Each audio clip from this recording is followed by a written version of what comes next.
Willie D Live. What's up, family? If it's your first time checking out the show, let me know what city, what state you're coming in from. If you're outside of the U.S., let me know what country you're representing. Throw up your flag. Family, I need you to smash up the likes, smash up the likes, smash up the likes.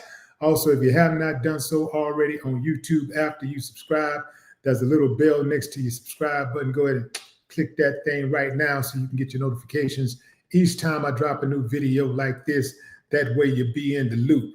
I'll let a few hundred of y'all come in and then I'm going in. But in the meantime, in between time, I'm going to give some shots out to the early birds, starting with dun, dun, dun. PYT, what up? Chaos, what it do? Tommy, I see you, sweet beloved. Alicia, one of the artists of Yah. Connie Hodge, what's up? Who is this? Cornelia Thomas, Mississippi up in here. Crystal Robinson, what's up? ED, hello. Uncle G, what it do? We got Lasagna Jameson. Crystal V. Robertson, China Carter. What's up, China in the building? Look, fam, just for the sake of being able to read your handles and not make mistakes, if you could separate your name, like the beginning of names with like a capital letter, each name is a capital letter. If you got your first and last name, capitalize your first and last name. If it's a alias or whatever, just capitalize the start of each word. And that'll help me pronounce your name better. I want to show that respect. You did. African Native is in the building. What's up, Jaden? What it look like? Nacho Cravens. Yeah, what's up, Marcus? Marcus Chains, GG Girl, what it do? Honey the Threat. What's up, B-Bet? Yeah, Arcade, JD Jones, Easter Wiley, what it do? I see Uncle G, Reg. I'm going in, fam.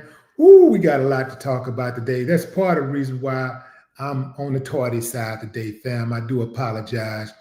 But man, we got a lot to talk about. I did not want to roll this over into the next day because these stories are extremely important and I want to talk about them right now. We got a lot going on, fam. We got a threat on Ibrahim Traoré's life. We got Stephen A. caping for Trump once again. We got a hanging in Wisconsin. Not just any old hanging. This is a lynching. This is the good old days at work. You dig what I'm saying, fam? We got Trump, speaking of the good old days and good old boys. We got Trump who has decided, hey, I'm going to charge all of y'all trying to come to the national park on MLK Day and Juneteenth. That's right, fam. On MLK and Juneteenth, Trump says in 2026, all that free stuff is over. Y'all going to have to pay. And I'll tell you what days that he actually replaced with MLK Day and Juneteenth, where you won't have to pay because he actually respects those days. We got a Trump supporter, speaking of Trump, who is not doing so well in life these days. His family, that includes 5 children, they're suffering right now, and they're begging Trump for some relief. This Trump supporter happens to be of Somali descent. Remember Trump just was talking about Somalis saying how they were garbage. They were thugs and criminals and killers and stuff, and their whole country is garbage, and their representative, Ilhan Omar, is garbage. He's just garbage. Everybody's garbage from Somali. And this guy had an interesting perspective nonetheless about his leader, commander-in-chief, Donald J. Trump. We got Mitch McConnell. Old man Mitch is asleep on the job again. Yeah, he just kind of froze up, fam. He just kind of he was talking about re-election, and he just went like,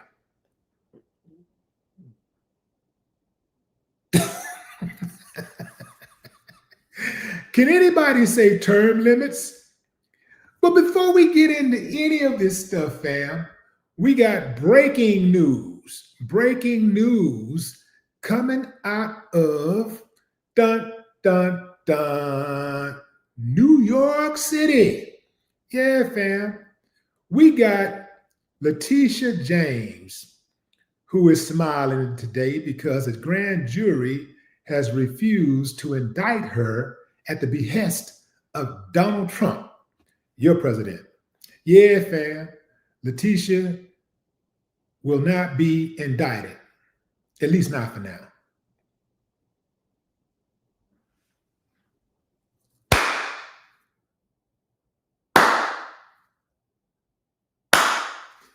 I ain't got no problem with that, but some of y'all do, so let's talk about it. Let's get into the article. Here's an article. What did I do with that article? Look at that, man. Why did I do that? That's okay. It's okay. It's okay. It's okay. I know how to find it. There's the article. Boom, just like that. I'm sharing the article with you. And I think you guys will find this interesting. This article is rather interesting. Here we go again. Let's boom. There we go. All right. Here we go. Grand jury declines to indict New York Attorney General Letitia James less than 2 weeks after the first case was dismissed. The Justice Department on Thursday failed to secure an indictment against New York Attorney General Letitia James, a person familiar with the matter told NBC News. The presentation to the grand jury came less than 2 weeks after the original criminal case against her was dismissed. James, a frequent political target of President Donald Trump's, who has successfully brought a fraud lawsuit against him, had previously been indicted by a grand jury on one charge of bank fraud and another of making false statements to a financial institution. James has denied any wrongdoing. In a statement Thursday in response to reports that a grand jury did not re-indict her, she said, "As I've said from the start, the charges against me are baseless. It is time for this unchecked weaponization of our justice system to stop. I am grateful to the members of the grand jury and humbled by the support I have received from across the country. Now, I will continue to do my job standing up for the rule of law and the people of New York," James said. Lindsay Halligan, the acting U.S. attorney for the Eastern District of Virginia and a former personal attorney to Trump with no prosecutorial experience, presented the case to a grand jury on her own in the first go-round. And that case was declared void on November 24th, with the judge found Halligan's appointment was unlawful. The Justice Department initially vowed to appeal the ruling by U.S. District Judge Cameron Curry, but ultimately decided to seek a new untainted indictment against James. Untainted? Homie, don't think so. Anyway, a source familiar with the deliberations told NBC News earlier this week. The new case was presented to a grand jury in Norfolk, Virginia, by different prosecutors. The failure to secure an indictment on Thursday does not bar prosecutors from attempting to do so again in the future. That's important, fam. A separate source familiar with the matter said there should be no premature celebrations. The Justice Department does not comment on grand jury matters. Prosecutors have also been discussing trying to again bring a case against former FBI Director James Comey, who was indicted in October on charges of making a false statement to Congress and obstructing a congressional investigation. Curry dismissed the case against him on the same day she tossed the case against James on the same grounds. Trump named Halligan U.S. Attorney for the Eastern District on September 20th, the day after he forced out his initial pick, Eric Seibert, who resisted pressure to prosecute Comey and James. The Halligan appointment also came after Trump urged Attorney General Pam Bondi in a social media post to push ahead with prosecutions of Comey, James, and another perceived political adversary, Democratic Senator Adam Schiff of California. Check this out, fam. Check this out. Oh man, this is really interesting, you know? Some might even say criminal, but you be the judge. This is Donald Trump to Pam Bondi. I have received over 30 statements and posts saying that essentially same old story as last time. All talk, no action. Nothing is being done. What about Comey, Adam Shifty Shift, Letitia? They're all guilty as hell, but nothing is being done. Trump said the post, which a source previously confirmed to NBC News, the president had intended as a direct message to Bondi, not a public post. We can't delay any longer. It's killing our reputation and credibility, Trump continued, while praising Halligan as a really good lawyer. Question, fam. Does this sound like the president of the United States is weaponizing the DOJ to satisfy his personal vendettas? Is that even legal? Can you do that? Can you do that? Is that legal? Weaponizing the DOJ to satisfy a personal vendetta. I do believe that, there should be no premature celebrations because Trump is going to continue to go after Letitia and James Comey, legal or illegally, until he gets someone to agree to prosecute and someone, a judge, a dirty judge, a corrupt judge, to allow it to push through. Let me tell you how cold-blooded they are with this. They may even push to get rid of the judge. They might try to get rid of the judge. Now, this is a case where a grand jury decide, no, we're not going to indict. They could just keep on going on until they get the grand jury that they want. You know, the grand jury really is the Klan jury. They call it the grand jury, but it's really the Klan jury. Yeah, I said it. It's really the Klan jury. And every now and then, the good guy wins. Every now and then they throw the good guy a bone. But make no mistake, the grand jury ain't sitting on no high moral ground. They're just as corrupt as the prosecutors and judges who they get their instructions from. That's right, I said it. They're just as corrupt. You cannot trust any of them. Trump is going to keep pushing this out there until he gets the grand jury that he wants to say, we'll indict. Yeah.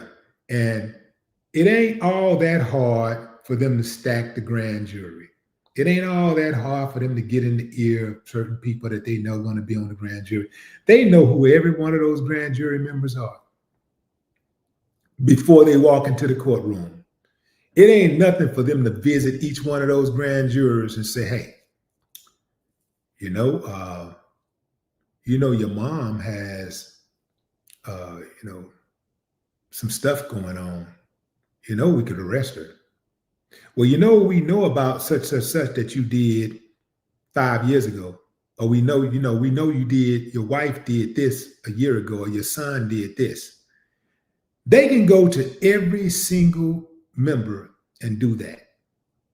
And most of them will bend. They will bend because most people, if given a choice, are going to try to protect their loved ones, even if it means harming your loved ones, even if it means hurting you, even if it means doing something unethical, doing something criminal. Yeah, they'll do it to protect their own. So I'm not confident that Letitia is going to get through this unscathed. She is being targeted by a guy who has been elected president after it was discovered that he had engaged in criminal activities. This is a guy who was elected president after several women, dozens of women, accused him of SAing them. And I cannot let the women who voted for him off the hook. It's one thing for men to vote for him. It's a whole other thing for half of those women out there who voted for him. Yeah, y'all. Yeah.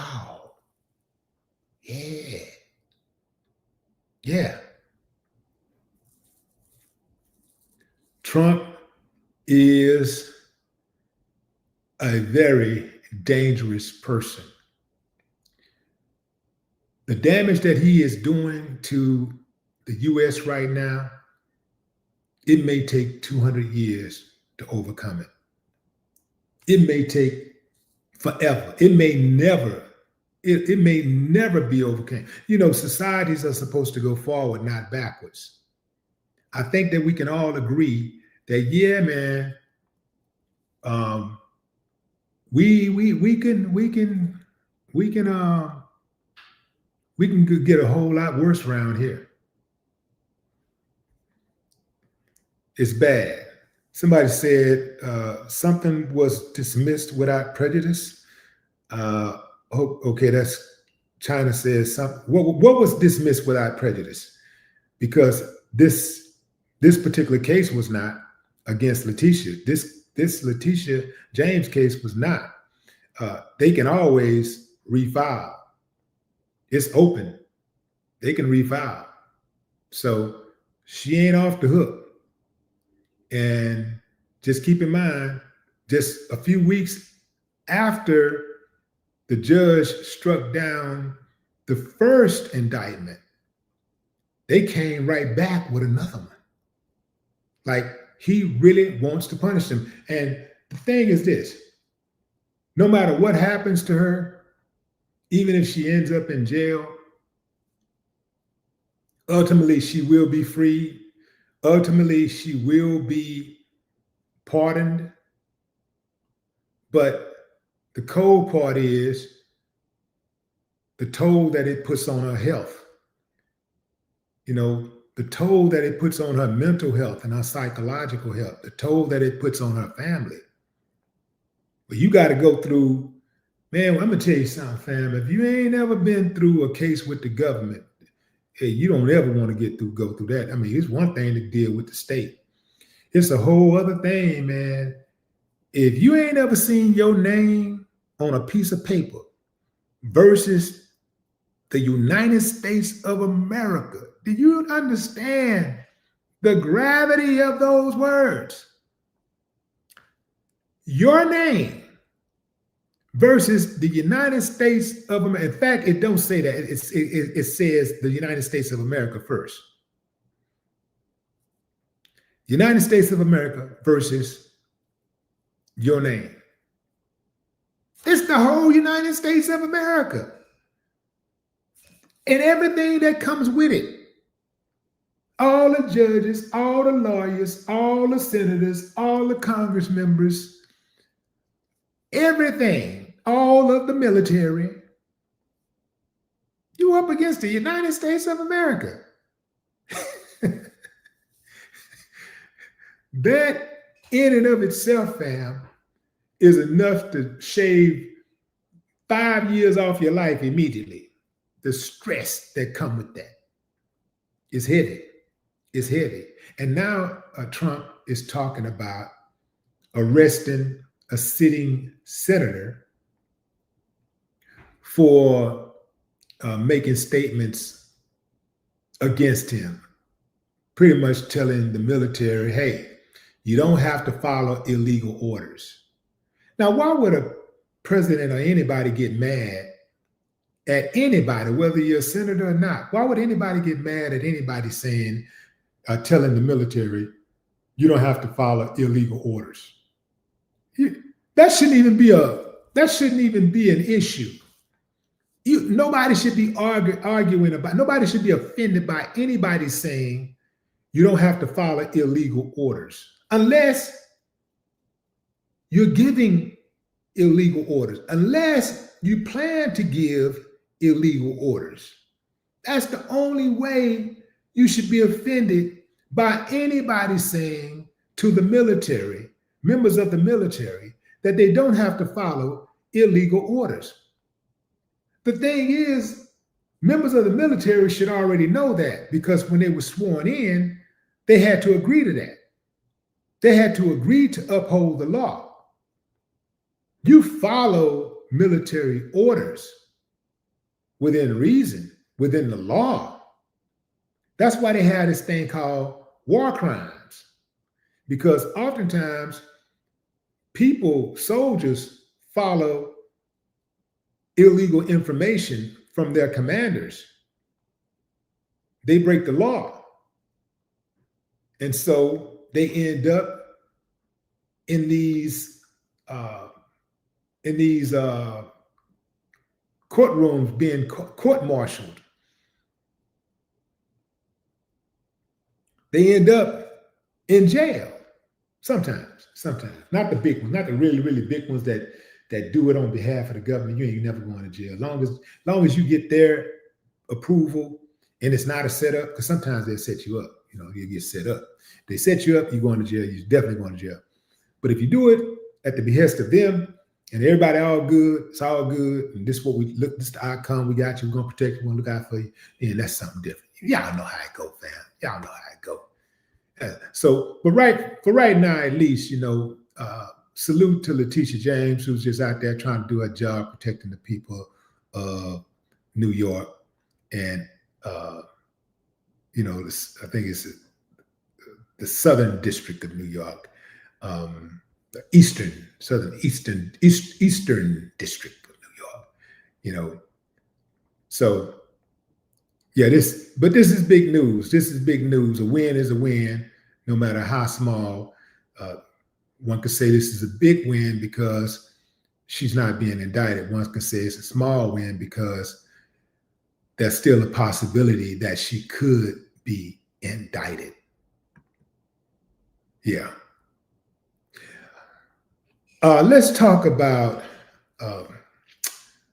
this company called QTV. This is Gambia in Gambia. Gambia is located in West Africa. And, they put up a post on social media about Burkina Faso's leader, Ibrahim Traoré, right? Check out what it says, fam. Hold on, let me put a pic of Mr. Ibrahim up right quick.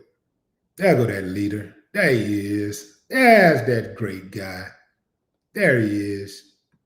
So check out what these people wrote, fam. Now hold on a second. Let me do this right quick. Let me make a move right quick. But like I say, Gambia is a country in West Africa. Now, so this is essentially Burkina Faso's neighbor, because both are located in West Africa, right? And this is what they said. Now, you would expect something like this from Western media, right? But this comes from an African nation. And this is what they said. 3 years after coup, Burkina Faso struggles with terrorism despite popular leader. 3 years after Captain Ibrahim Traoré seized power in Burkina Faso, the West African nation remains plagued by jihadist violence, even as the army is better armed and thousands of volunteers have joined its ranks. Despite promises to restore security within months, terrorist groups still control large areas, and attacks have left nearly 16,000 people dead over the past 2 years, according to the NGO. ACLED. Human rights groups say political union and press freedoms are under increasing pressure, with reports of arbitrary detentions on the rise. Burkina Faso is now ranked the world's most terrorism-affected country.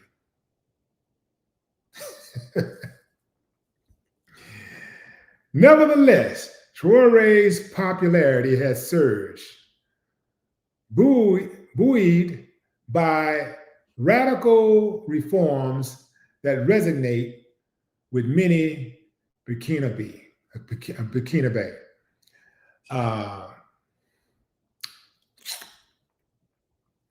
Let me tell you something, fam. All kinfolk and kinfolk. This particular TV channel or whatever, QTV, they can't be trusted. I would not trust them as far as I could throw them. Why would an African nation say something so disparaging about a nation that makes Africa actually look like they got some kind of nuts? That's right, I said it. It's one of the few nations, he's one of the few leaders that makes Africa look like they got some nuts, some balls.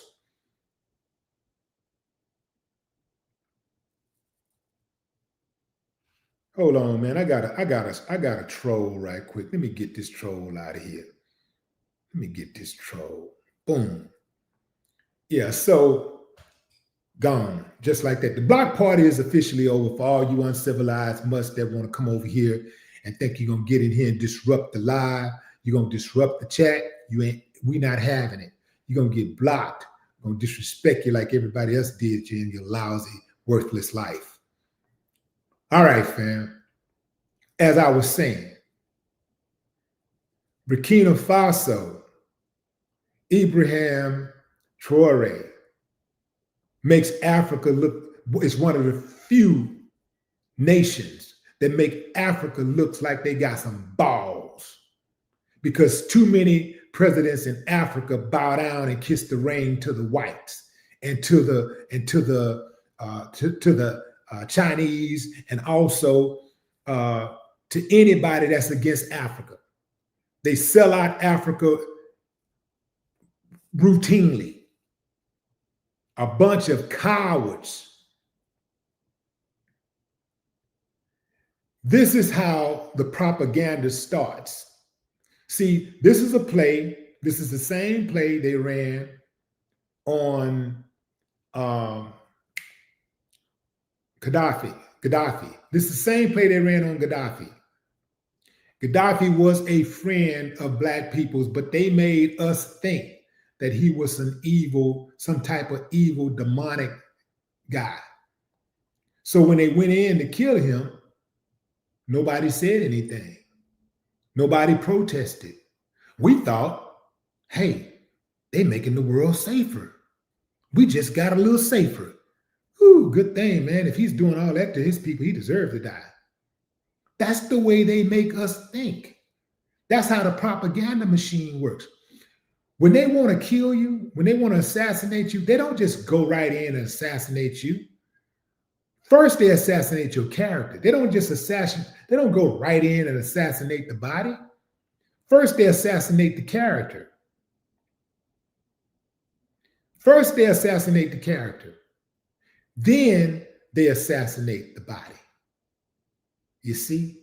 So right now, this is the same play that they've been running forever. They're trying to assassinate this man's character. And next thing you know, they put a hit out on him. And see, they want to assassinate his character first and try to get people to not do business with him. And they try to break the country. They try to act like they care about the people in the country, but they really don't. They don't care if the people starve to death. And they do things to try to, they put sanctions and stuff in place to try to cut that country off from the rest of the world. And they try to shame anybody who might remotely want to do business with that country or their leader. If they say anything nice about them, they try to exile that person. So they say bad things about you. Then they try to cut off your finances. And then they try to distance you from your allies or distance your allies from you. They use coconuts,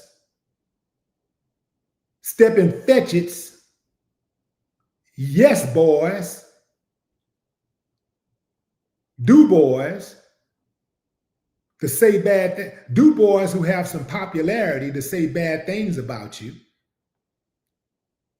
This is in order for them to try to split any type of allegiance.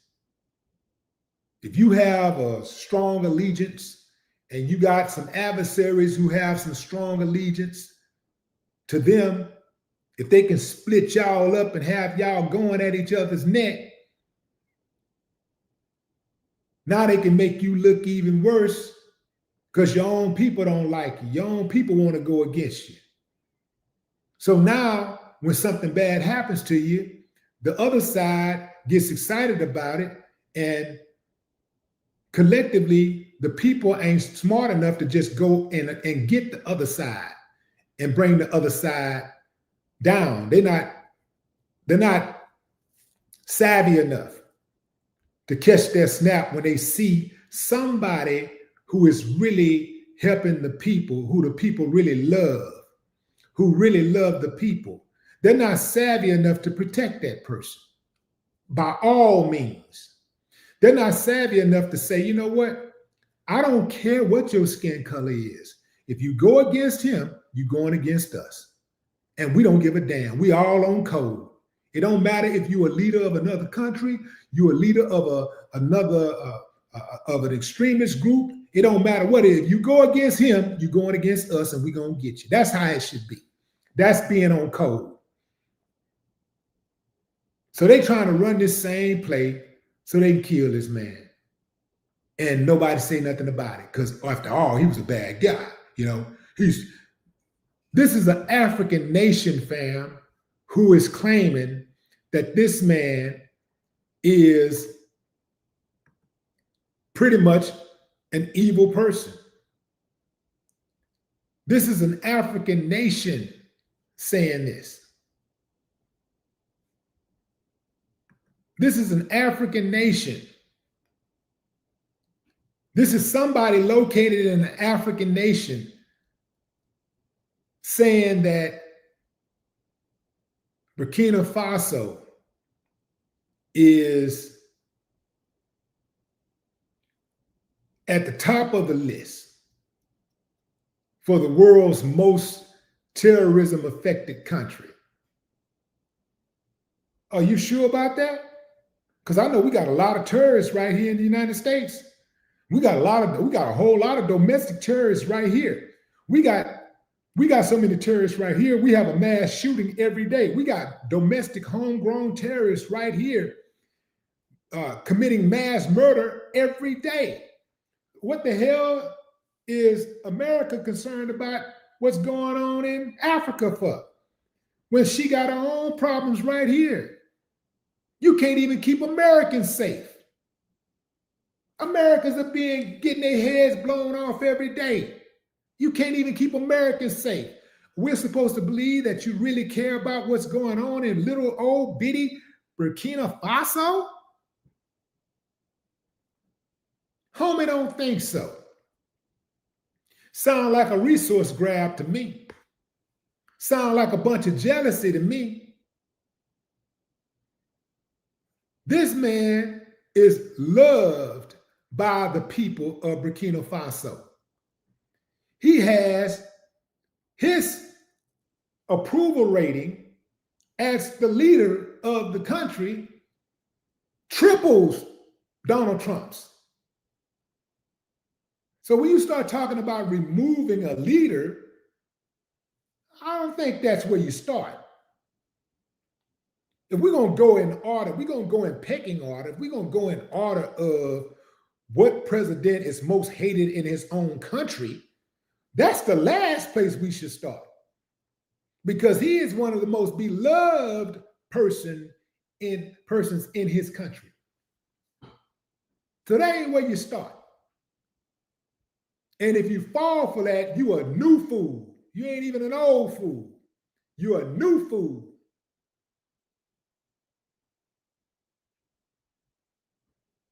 This man is one of the greatest leaders of any country. He figured it out. He figured out how to put the people first. He put the people first. He put the people before government issues. He put the people before government workers. Say, hold on.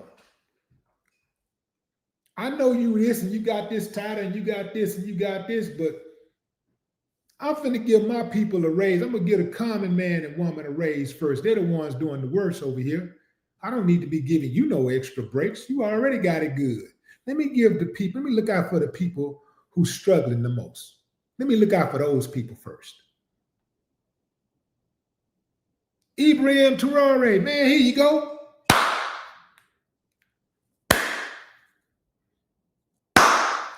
I ain't got no problem with you, man. I ain't got no problem with you, brother.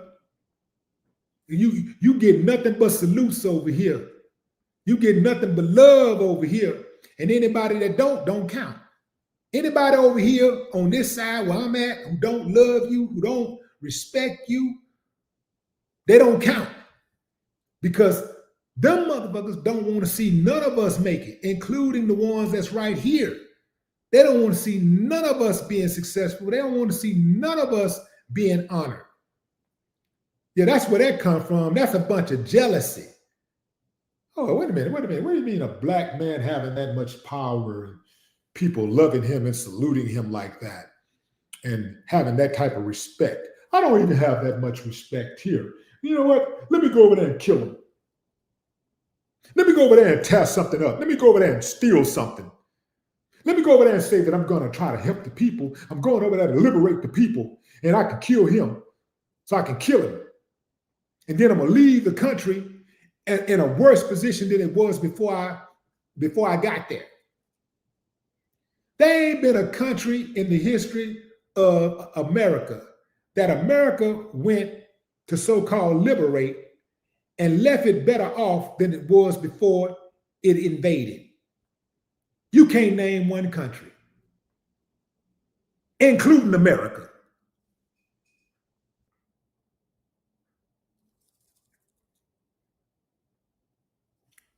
This is why these African nations need to be able to protect themselves. Because I'm gonna tell you, if they had one African nation that was a superpower, a super military power, they wouldn't have no problems with nobody. They wouldn't have to worry about none of that. All of that tough talk that Trump do, he only had that tough talk for countries that can't defend themselves. against America. He only have that tough talk for those type of countries. He only invade those type of countries. He only is self-assured when it's time to go get those type of countries. Yeah, well, it's going to be brutal. It's going to be quick. It's going to be fast. Our military, we're going to wipe them off the planet. Yep. Anybody can talk like that when they're bullying. You bullying somebody, that's easy to do. You don't get no points for trying to go over to Burkina Faso and drop a bomb and kill people. You ain't getting no points for that. You don't get no pat on the back. Nobody's going to look at America and say, man, they're courageous. Did you see what they did to Burkina Faso? You ain't getting no points for that. You don't get no points. You don't get no pat on the back for that. Go over there and fuck with China. I'll be the first one to salute you. I bet you won't go fuck with China. I bet you won't go over there fucking with Russia. Yeah, go mess with Russia. Say that about Russia. Say that about China. You can't even say it about North Korea. Because you know North Korea built the ass and China got the backup. Now go over there and mess with them.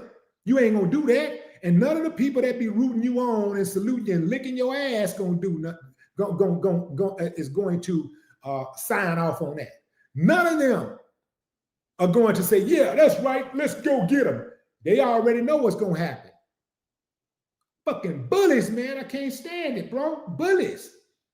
They only bully those who they know that they can get an easy win on. This is what bullies do. Bullies only strike when they have three things: size, weaponry, or numbers. That is the only time bullies strike. If you watch how America get down through the years, that's the only time they've ever struck, is when they've had size, weaponry, or numbers. So all that tough talk don't really mean nothing. When you got an advantage, when you got a clear-cut advantage, man, that's like the 92 Bulls bragging about beating up on an elementary basketball team. You don't get no points for that. You ain't getting no praise for that. Nobody's gonna honor you for that. You're a damn bully. That's why people say pick on somebody your size. Yeah, pick on somebody your size. Yeah, go mess with somebody who's gonna give it to you. You heard what China said. I know you heard it. China said, we will never strike first. But you strike us, and I'll guarantee you will not strike again. There will be no second strike. Strike us, and there will be no second strike. Yeah, go mess with China. Mess with them folks over there. I bet you won't. I dare you. I triple dare you. Always bragging about how strong they are. Always bragging about how mighty America is and how strong America is and this and that and that. But they only demonstrate against the weak. They only discriminate. They only demonstrate against people who they can run over, who they can roll right over. That's the only countries they demonstrate against.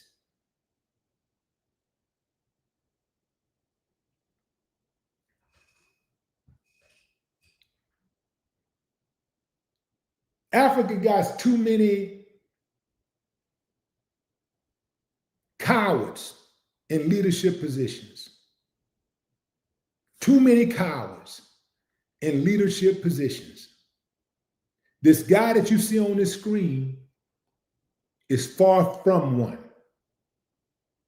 And that actually scares bullies because they're used to disrespecting leaders in Africa and disrespecting the people of Africa. They're used to bowing down. They're used to Leaders in Africa bowing down to them, kissing the ring. That's what they're used to doing. This guy scares them because this guy is actually good. He's actually a good guy. He's actually for the people. He actually don't want to use his country to take advantage of the people. He's not trying to take all the resources for himself to enrich himself. He's trying to enrich his people. Hey, can't have that because we know our president ain't trying to enrich us. We know Trump ain't trying to enrich us. He's trying to enrich himself. Did you see that deal his son just made? His son just got a $600 million deal with the Pentagon. I think it was 600 million or was 600 billion? I think it was 600 million. Got a Pentagon, got a loan from the Pentagon. I didn't know the Pentagon make loans. Got a loan. Let's see what that loan amount was. Let's see. Trump loan from Pentagon. Boom. Trump Jr. backed company received $620 million. $620 million loan from the Pentagon. Damn, I didn't know they gave out loans. Hell, I could have, I should have filled out an application. I wonder what's the criteria. For the second time this year, a little-known company backed by Donald Trump Jr. has scored a major contract with the U.S. Department of Defense. The Financial Times reported on Wednesday that Vulcan Elements, a tiny startup of 30 employees that specializes in producing rare earth magnets used in drones, radars, and other pieces of military equipment, has scored a $620 million loan from the Pentagon as part of a $1.4 billion deal to increase the supply of magnets for industries alongside partner Re-Element Technologies. Vulcan has received funding from 1789 Capital, a venture capital firm founded by pro-Trump donors in 2023 that brought Trump Jr. in as a partner last year. According to the Financial Times' analysis, at least 4 of the 1789's portfolio companies have won contracts from the Trump administration this year, amounting to more than $735 million.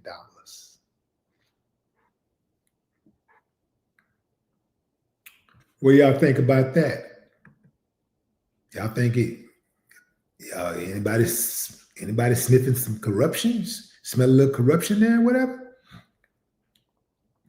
I can guarantee you that Ibrahim Traoré does not have a company that's receiving loans in any amount from his government, from his administration. I can guarantee you that. But he's the threat. He's the bad guy. Don't tell me nothing about no killing going on. Donald Trump is threatening to kill his own citizens. He's talking about hanging people.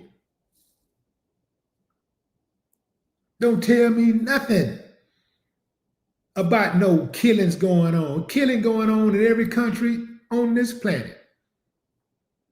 Every country on this planet, you got killing going on.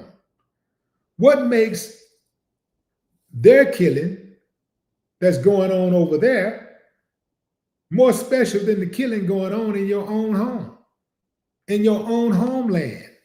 What makes their killing more special? Get out of here, man. Get out of here. The propaganda machine is at work, fam. Don't fall for the banana in the tailpipe. This is what they do when they want to illegally kill somebody who don't play ball. This man is not playing ball. And let me tell you something else too, fam, what I've realized. Usually, if America identifies somebody as an enemy, they're usually a good person. Usually it's a good person. They're an enemy because they don't want to sell their people out. They're an enemy because they don't want to bow down and kiss the ring and acquiesce to America's devilish demands, wicked demands. That's what makes them evil. So it's easy to take a story and twist it up and create a narrative to make a person look like a bad guy. That's easy. I would employ Traoré, Ibrahim Traoré, and the people of Burkina Faso and other righteous nations in Africa and around the world to write. Right now, they got hit pieces out there on him, trying to make him look bad. I would encourage y'all to reshape the narrative, reimagine the narrative, and put out pieces, put out some positive pieces of material and narratives out there about this man. If you say you righteous, because guess what? It's Burkina Faso today. It's you, it's your country tomorrow. It's your country tomorrow. It's Ibrahim Traoré today. It's you tomorrow. That's how that go. You can't just sit back and watch evil people do evil things to people and just watch it happen and then hope and pray it don't happen to you. No, sooner or later, that the wicked is going to make their rounds and they're going to eventually target you. That's the way bullies do. They look around for who can I bully next? Who's the next victim? When I was growing up, I had a bully in the neighborhood and he made his rounds to everybody. I knew eventually he would make his rounds to me. I knew eventually he was going to make his rounds to me. I sized him up. I had been sizing him up for months. May have been a little over a year or so before he finally made his way around to me. But I sized him up. I saw what he was doing. I saw all of his little tactics and stuff. I could see how, he engaged in conflict. And I had already made my mind up what I was going to do to him and how I was going to do it. So when he finally tried me, I washed his ass like that. I'm talking about, he didn't get one lick in. I smashed the gas on that fool. Broke him all. I broke his ass down. I'm talking about in seconds. Bullies will eventually make their way to you. Bullies, and you cannot negotiate with a bully. You sit up here thinking, long as I'm peaceful, long as I kiss his ass, long as I say nice things, they'll leave me alone. No, eventually, they're going to make their move on you, eventually.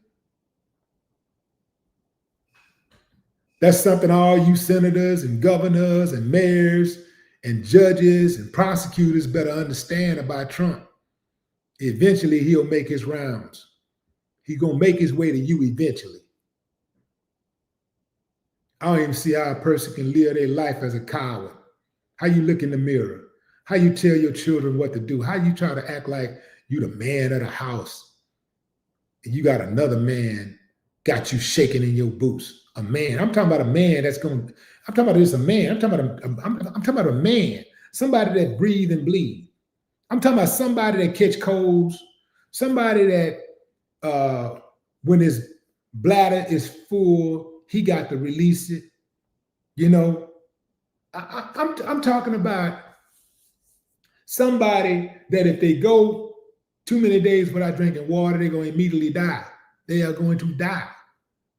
I'm talking about somebody who, no matter what they do, is going to eventually die anyway. He can't fly. He can't fly. I ain't talking about getting no plane to fly. I'm saying he can't just start flapping his arms and fly. He can't walk through no doors. He can't walk through walls. He can't stand in front of a train and let a train run over him. and just still be standing there like, ha, ha, ha. The train ain't going to bend around the contours of his body. What you scared for?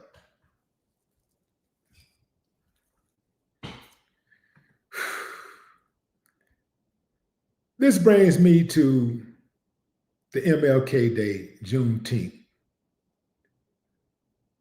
story regarding Trump and his administration imposing fees on those prestigious days. Yeah. Trump administration has removed all MLK Day, Juneteenth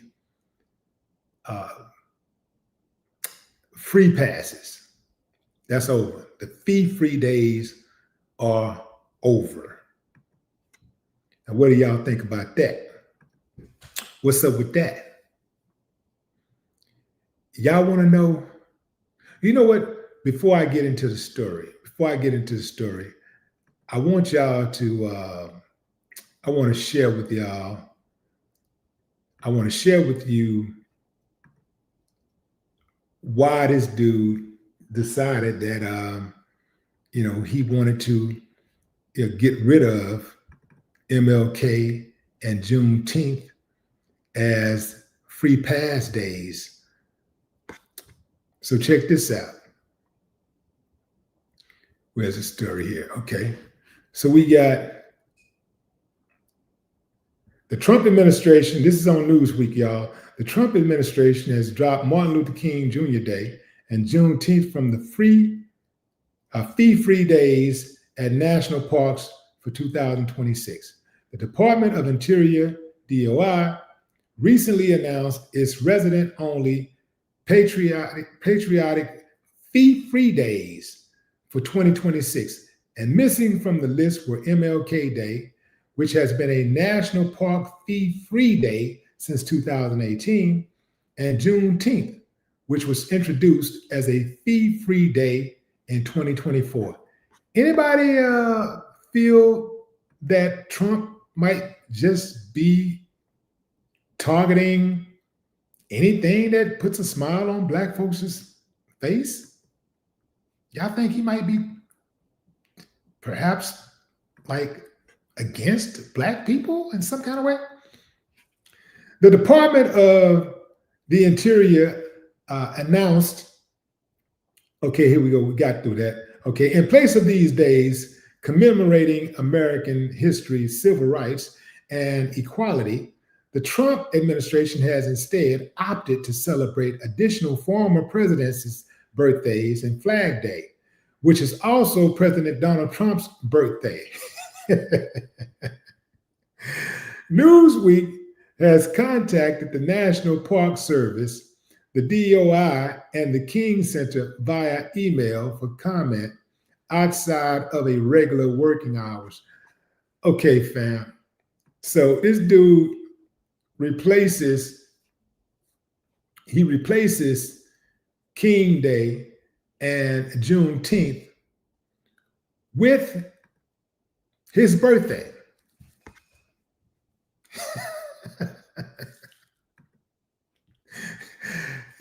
But here's why it matters, though, fam.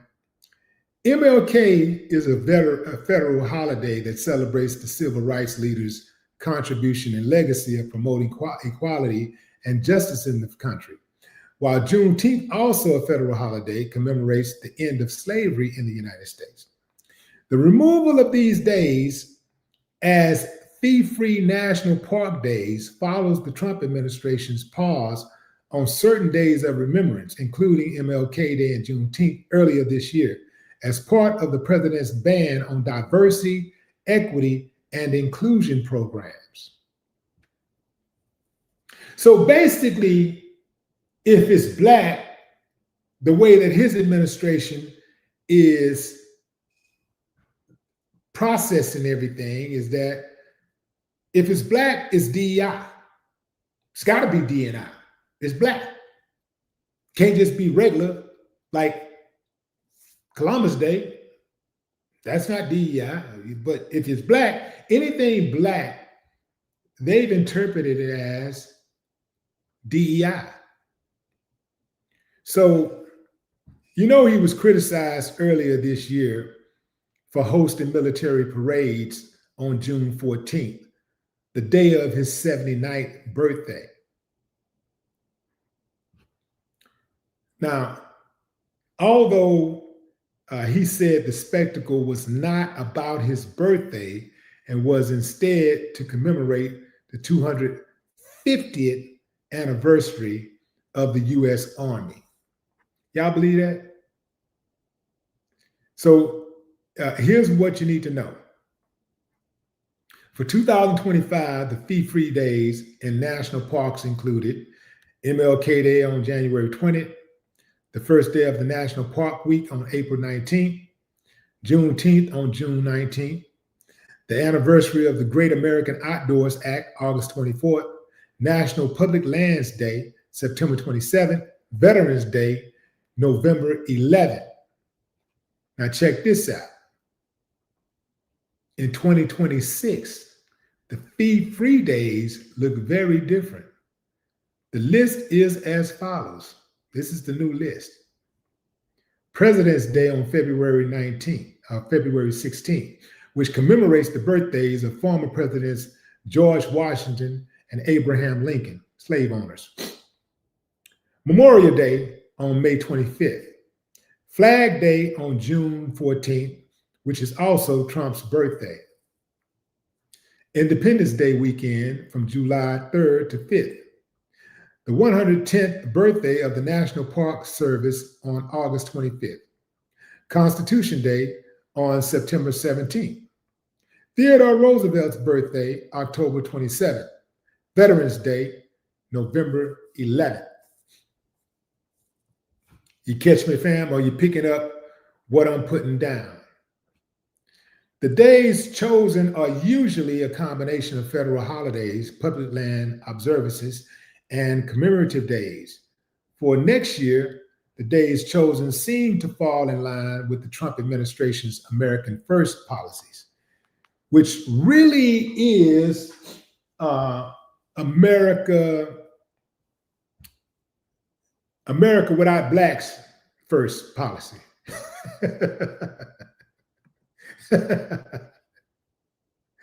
He really want to say that so bad, fam. It's Americans without blacks.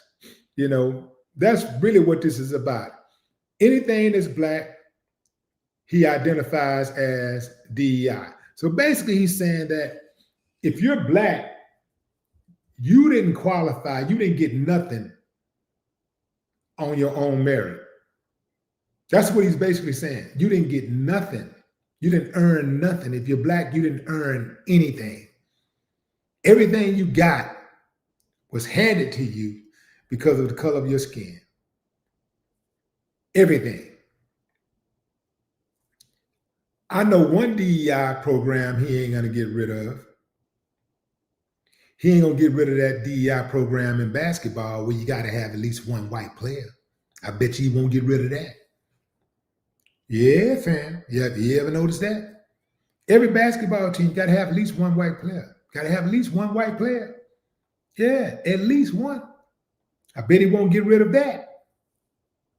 Yeah.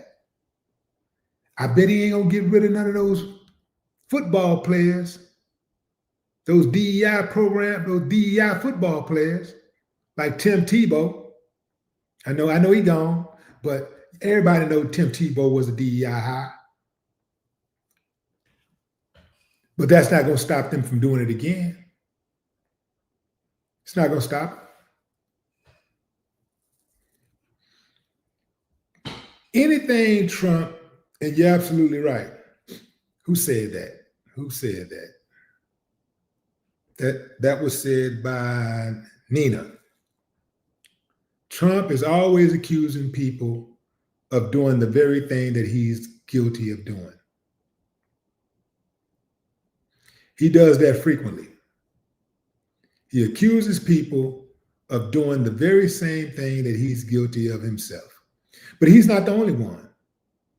His constituents do the same thing. They accuse people of doing what they're guilty of. For example, let's talk about killing. We know that a lot of his constituents are bloodthirsty. They don't mind killing. But when somebody else kills, somebody like, say somebody that they don't like, whatever, somebody that ain't got the right skin color that they appreciate. Oh man, it's the worst thing that ever happened. Hold on, man. He killed somebody, man. He need to die. Everybody got to die now. Yeah, he killed somebody. They love killing. They love killing. They love essaying too. Yeah, they love that too. They just don't like nobody else doing it. Like they don't want, well, they don't mind. Let me correct that. They don't mind their people doing it, you know, people they kick it with doing it, but they don't want no competition. Yeah. They love essaying so much that they give their SA members nicknames. Jack the Ripper. You know, if that had been any other nationality, he wouldn't have had a nickname. He would have just been a killer. He would have just been a killer.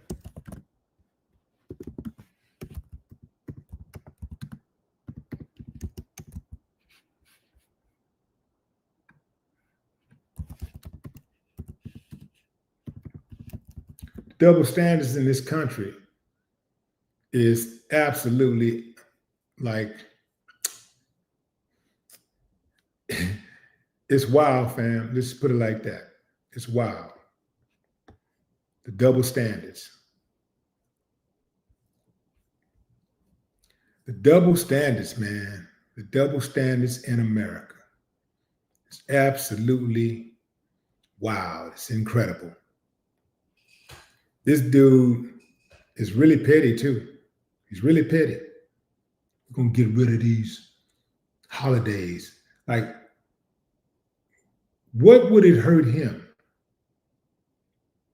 to have these holidays recognized, continue to be recognized, you know, and people be given a break? What would it actually hurt him for that to happen? See, I'm gonna tell you how cold I'd be if I was a president. Every group in America that, like all of the main groups, like we got blacks, we got whites, we got Asians, we got Latinos. Those are the four major groups. Those four major groups, I would not have one problem making sure each of those groups was recognized with a federal holiday. They had something that they could celebrate. Now, the thing about white folks is that they got a whole bunch of celebrations. They got a whole bunch of days. They got Columbus Day. They got the 4th of July. They got Memorial Day. They try to make it seem like it's for everybody else, but they only recognize certain people. But they got a lot of days. They got a lot of days. They got what do you call that? Little green dude? What do they call that? 4-leaf clover. What's it called, y'all? You know, that old goofy ass holiday that they celebrate. Let me see. What's it called? What's the name of that damn holiday, y'all? What's the name of the green holiday, fam? The green, you know, with the 4-leaf clovers. Yeah, oh, St. Patrick's Day, that old corny, goofy ass holiday. Yeah, they got that. They got all kinds of holidays, man. They you know.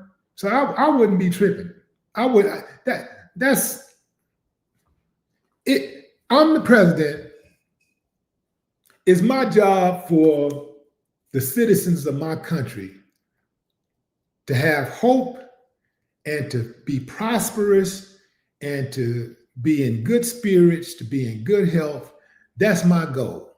So that's all my initiative is going to consist of, trying to make sure that my people are feel hopeful, that they're in good health, they're they have opportunities they feel that they have opportunities to advance, to be progressive. I'm not looking at what people are doing and say, oh, they happy, they look happy.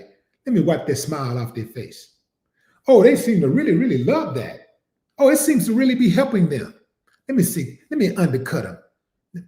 Let me undercut them with my hateful, jealous ass. Yeah, man. Yeah. It's bad out here, fam. It's bad out here. It's so bad out here that they're still lynching people. They're still out here lynching Black men and women. And the police are still saying things like, don't look that serious to us. We don't think it's that serious. It's looks like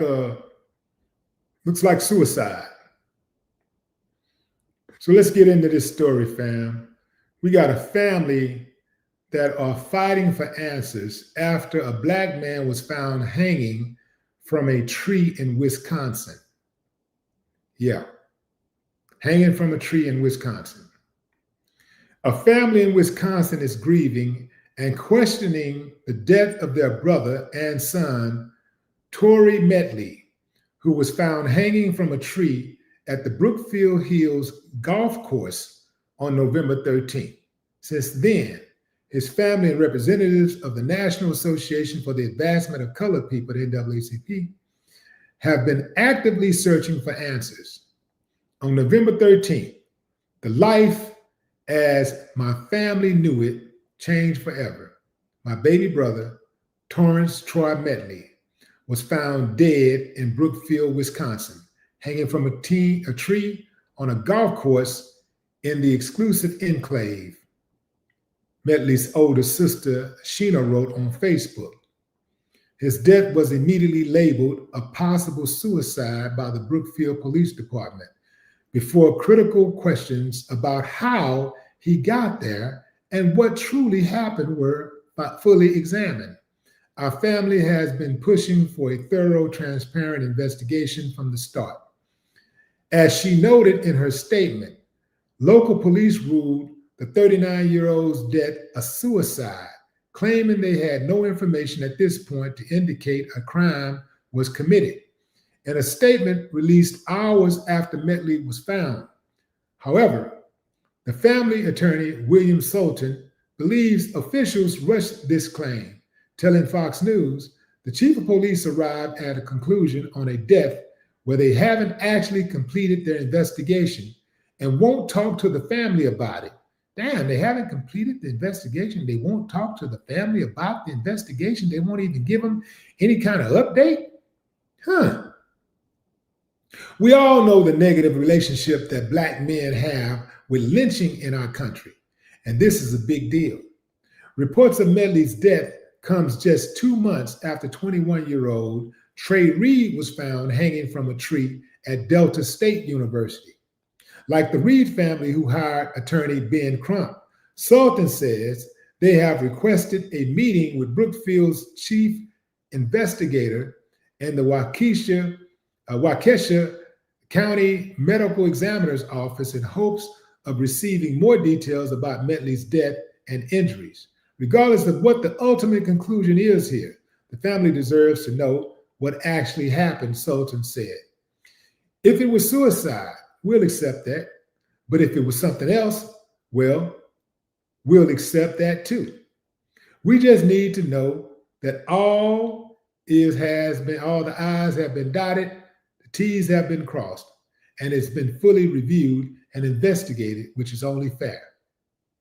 The family has also received support of the Milwaukee and Waukesha chapters of the NAACP.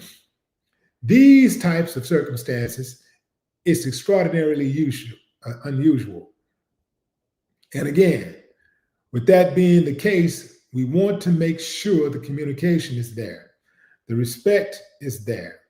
Montre Moore, a member of the Waukesha NAACP chapter, said at the news conference. On November 23rd, the Brookfield Police Department released a statement confirming their awareness of several speculative and inaccurate statements circulating publicly regarding the ongoing investigation into the death of Torrance Metley and a deeper investigation of Metley's death. Officials also confirmed that they have been providing updates to the Metley family. Ultimately, the Metley's family mission remains the same, as Sheena wrote on Facebook. I want to be clear. We expect and demand complete transparency from the Brookfield Police Department. My family deserves answers. Traoré deserves answers. The community deserves answers. I will not stop asking questions until we know exactly what happened to my brother. I hate to tell you, sister, but they're not going to go forward with this case. They've already made up their mind that they're sweeping this under the rug. You're not going to get any relief from the DOJ because you know who's over the DOJ, and ain't no way they're going to prioritize a hanging, a Black man hanging in America. With America's sordid history of lynching in this country, they don't mind continuing to see bodies lynched. They don't mind having these incidents occur. They just don't want to be reminded of them.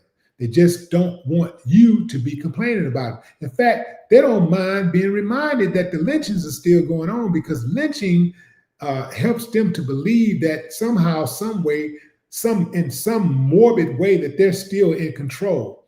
The lynching makes them feel comfortable. So they don't care about the lynching.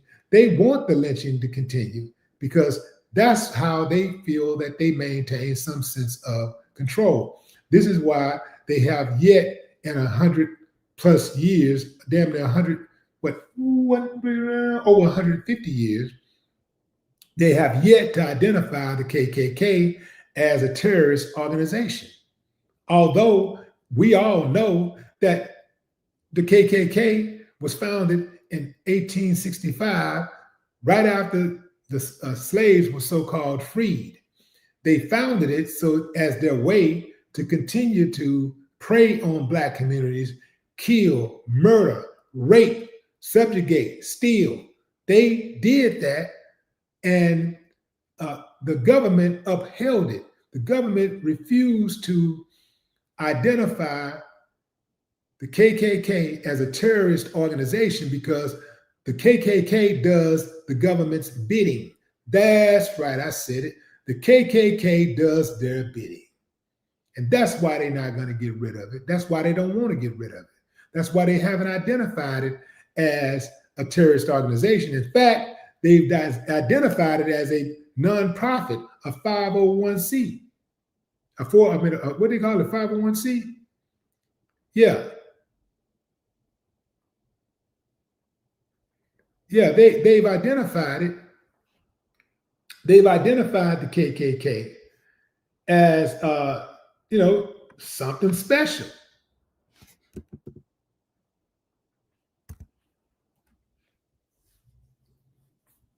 Yeah, 501c3. So yeah, they've identified it as a 501c3.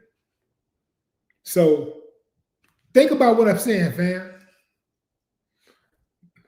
You had the Black Panthers, who was clearly founded to protect their neighborhoods and to feed children, to educate the people in the neighborhood, to help them get jobs. It was clearly founded to help the people. They were murdered. They were identified as terrorists. They identified that group as terrorists. So apparently, feeding little Black children, making sure little Black children don't go hungry at night is a terroristic act in America. However, lynching Black people, little Black kids in America it's a charitable act. It's somehow, some way, an act that is to be revered enough and respected enough that you make it a nonprofit. You give it nonprofit status.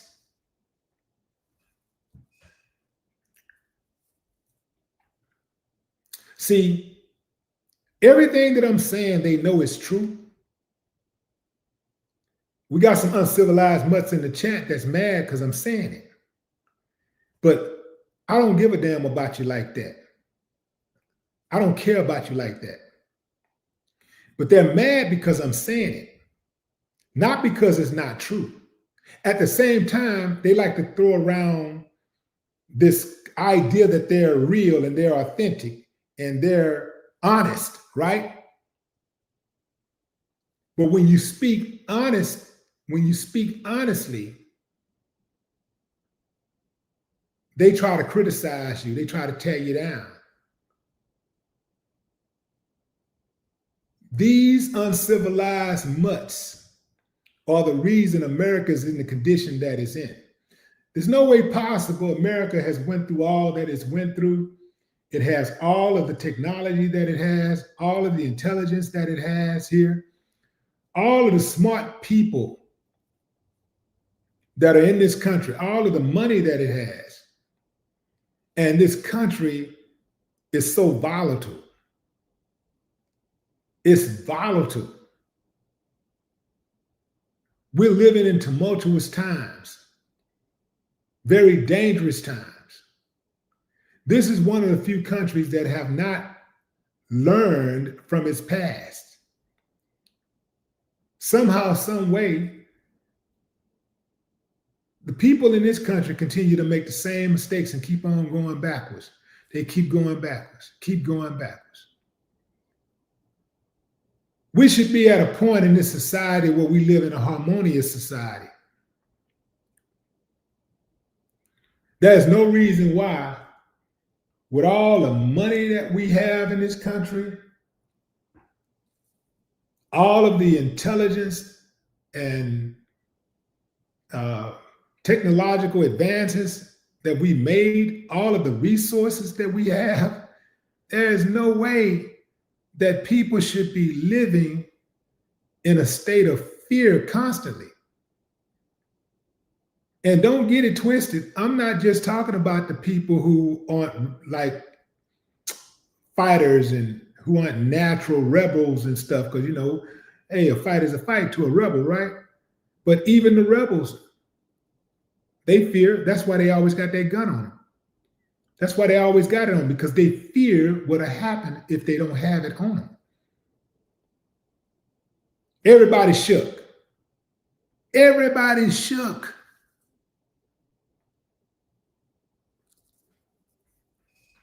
Yeah, I absolutely believe this guy was murdered. What the police do, anytime they rush to judgment like that, when you see somebody hanging, especially a black man, you should automatically go into, okay, you should be thinking homicide first, not suicide. You should think homicide first. This is probably a homicide. But let's rule it out. Let's rule it out first. You don't rule it out on the spot. You say, well, we're investigating. We're trying to gather the facts. Let us get the facts down, and then we'll tell you what we think from there. If we know for a fact that it was a homicide, then we can say it's a homicide. If we know for a fact that it's a suicide, we got some witnesses, we got a video, we got something, we got some type of evidence, we can say for a fact what it is. But let us do an investigation first, and then let us get the autopsy back, and then we'll tell you what we think. But no, what the police do in many of these cases, as soon as they hear about a black man being lynched, they go to the scene. They already know what they about to rule. They don't even have to look at the scene of the crime. They're already going there. I bet you this is the way the police receive a call about a black man being lynched. Hello, 911. Yes, I'm here to report a man who's looks like a man hanging. What color is he? He's black. Okay, where are you? I'm at such. Okay, and what's your name? And can you be reached at this number? Yes. Okay. Is there anybody else around? Did you see anybody else? No. Okay. All right. Okay. We'll send somebody out there right away. They hang up the phone.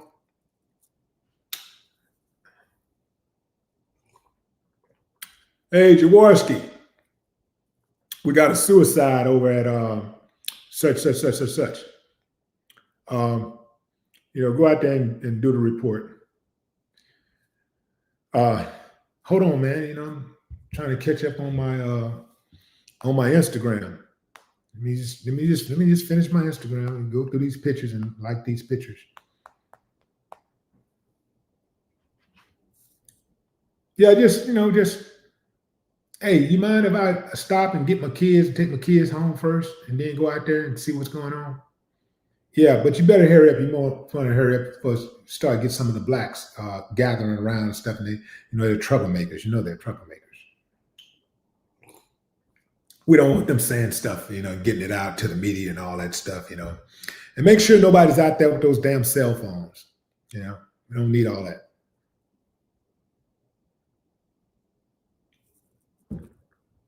Yeah, fam. I do believe the police, as soon as they hear about a lynching, they've already made their mind up that they're going to determine that it's a suicide. And I think they got some type of memo. I think a memo went out all over this country because that's how they do. No matter what city it happens in, it don't matter if it happens in Minnesota or Wisconsin. It don't matter if it happens in Mississippi or Alabama or Texas or New York. Every time it happens, they immediately say it's suicide. They immediately say it's suicide. It don't matter if this person was arguing with some white kids up the street just right before he got murdered, right before he was found dead. It doesn't matter if somebody threatened him and said, we'll hang you. Or not. It don't matter, none of that. They don't even go and ask questions to the people who threatened their life or who they had a fight with or none of that stuff. They just immediately say, suicide. They got suicide written already before they go to the scene of the crime. Manner of death, suicide. Suicide. And the coroner is in on it with them. That's right, I said it. The coroner is in on it with them. The medical examiners, they be in on it with them. Yeah. The medical examiners are in on it with them. We need more black medical examiners. Some of these medical examiners, some of the blacks are coconuts. They just as bad, but the more we have, the better chance we have. The better chance we have at making sure that we get a fast shake, man. Yeah. They immediately rule it a suicide whenever something like this goes down. They are quick to yell suicide. They ain't even took the body down. They ain't took no pictures. They ain't questioned nobody. They ain't called the family and asked the family how was he doing, what was his mental health like. They ain't asked no questions. They ain't pulled no video cameras. They ain't pulled no video from the cameras nearby. Nothing. They ain't did nothing. They just automatically say suicide. Y'all think that y'all think that's some type of coincidence? That ain't happenstance. Yeah, family, that's cold. That's cold. Yeah. This young man was hung. Somebody killed him. Somebody lynched him. And the sad thing about it is the family ain't getting justice. Because in order to get justice, so-called justice would have to pursue the case. They've already told you off the rip by them automatically saying that it was a suicide. They've already told you off the rip that they're not going to help you. They're not going to try to solve the case. The DOJ ran by the Trump administration. They damn sure ain't interested in solving the case. They ain't going to try to solve it. They're not going to try to solve it. They're not going to try to bring anybody to justice. Because if they bring one to justice, then they got to look at all those other cases. And let me remind y'all, fam, because a lot of y'all like to talk this Southern talk. Yeah, man, you know, that go to South. Well, you know what? Wisconsin ain't the South. I keep telling y'all, if it's in America, you in America. If it can happen in the South, it can happen anywhere. You might have a high concentration of it happening in the South. But if it happens in the South, it could happen anywhere. It's happening in the United States. These police shootings, ain't no city in this country immune to police shootings where police are killing Black people illegally. All over this country, the police are killing Black people illegally in every part of this country. And when it happens in other cities, you know, when it happened in the South, everybody go, well, you know, man, they go to the South again. Man, I would never live in the South. I wouldn't go down there. They backwards. Ooh. But then when it happens in New York or LA or Chicago, everybody go, they talk about other stuff. They kind of stick to the facts. They don't go, see that, man, that's why I don't like New York, man. I can't live in New York, man. They backwards out there. Yeah, LA, they backwards in LA, man. You know, they backwards out there.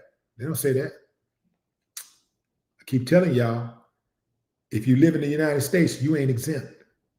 It could happen to you. If you live in the United States, it could happen to you. You better believe Trump is in office. If only people in the South had voted for Trump, he wouldn't be in office. Now let that sink in.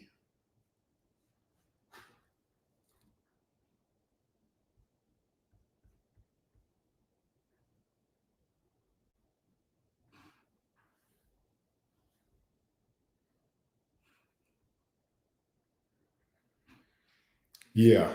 So yeah, this young man, this is cold-blooded. You know, his family going through it. Condolences to his family. Condolences to his friends, his loved ones. And this is cold-blooded. This is cold-blooded.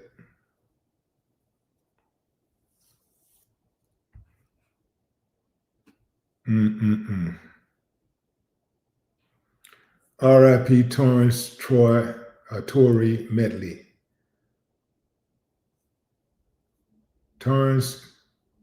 Tory Medley. Yeah. The miracle would be if he can get justice. His family can get justice. That would be a miracle. I'm just so tired of all this faking, fam. Just the fakeness. It is what it is, man. Just say what it is, but don't try to lie to me and make it sound fly to me. Don't try to act like it ain't happening. Trying to gaslight me. Talking about we doing well and the country is doing better than ever, and we looking around and we seeing what's happening. We seeing this thing bust at the seams. We seeing what's happening in real time. Country's going to hell in a handbasket. Then you got this fool, this Trump supporter. This fool.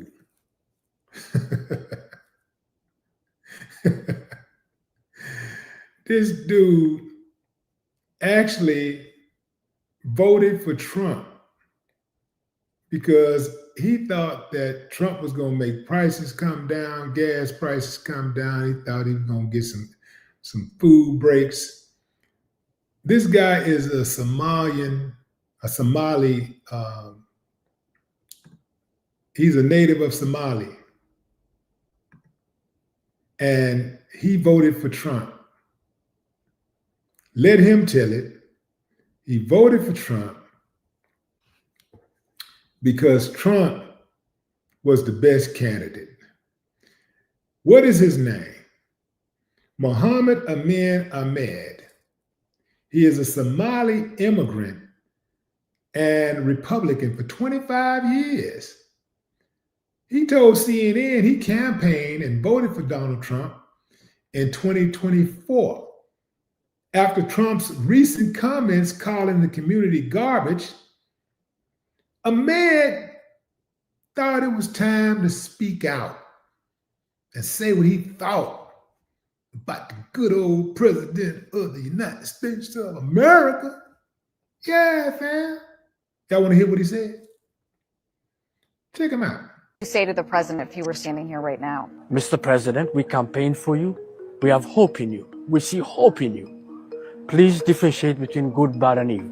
That's a Somali immigrant who voted for President Trump in 2024, but now Trump is demonizing Somalis in America, specifically here in Minnesota. I don't want them in our country, I'll be honest with you, okay? Somebody would say, oh, that's not politically correct. I don't care.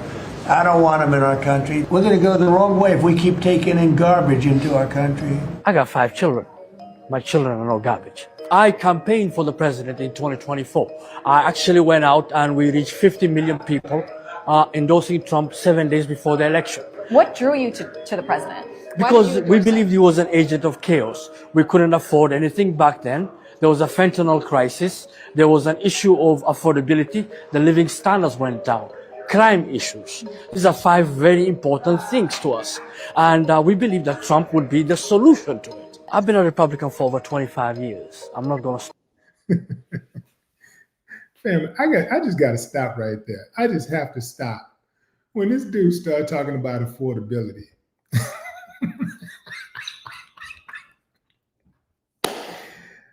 the man is a billionaire. Primarily because he made a lot of business deals, a lot of bad business deals, and where he took the money and ran. And his business partners ended up holding an empty bag. Affordability. Trump had an opportunity to show people he cared about affordability when he was putting them big ass high prices on his apartment buildings in New York City. And people were complaining about him price gouging and running the price up. Right? How slow do you have to be to think a person who is a billionaire can relate to one who ain't even a thousandaire? Like, you're struggling to pay bills. You're dealing with little guy stuff. You're struggling to pay bills. You're worried about the price of eggs, the price of gas, and you're worried about crime in your neighborhood. This is a guy, Trump is a guy who's been untouched by crime because he's able to live in the best neighborhoods that have the best security. And he also has had security around him most of his life. He's not affected like you are, brother.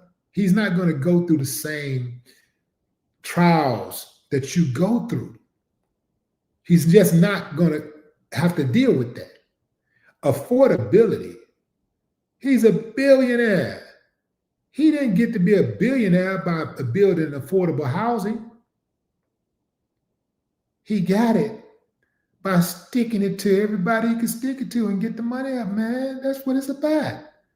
How slow you have to be. See, this guy sounds like an educated fool. You know, they say if you send a fool to college, he's going to come back an educated fool.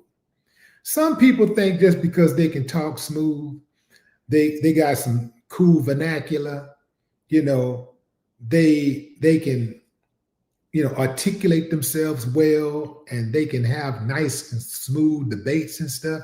They think they're smart, but really they're dumb. They're dumb. An educated fool is who we're listening to right now. Stop being a Republican. But what I do know is for a fact is we're getting killed out here because people are saying, we told you so. We told you so, you dummy. Yeah, you're getting killed out here because we told you so. You thought fat meat wasn't greasy. And here's the deal, fam. This fool said he still is voting for Trump. He's still a Republican. He's still with Trump, no matter what. He's still riding with him. This man called your children garbage, and you still riding with him? Where they do that at? Oh, Ted Cruz. Talked about Ted Cruz's wife.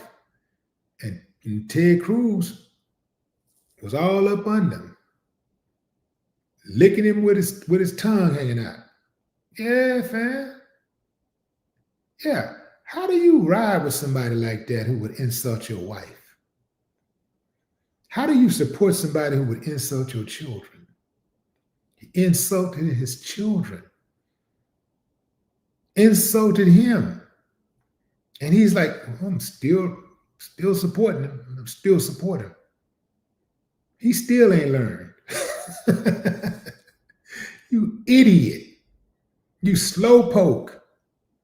He still don't get it.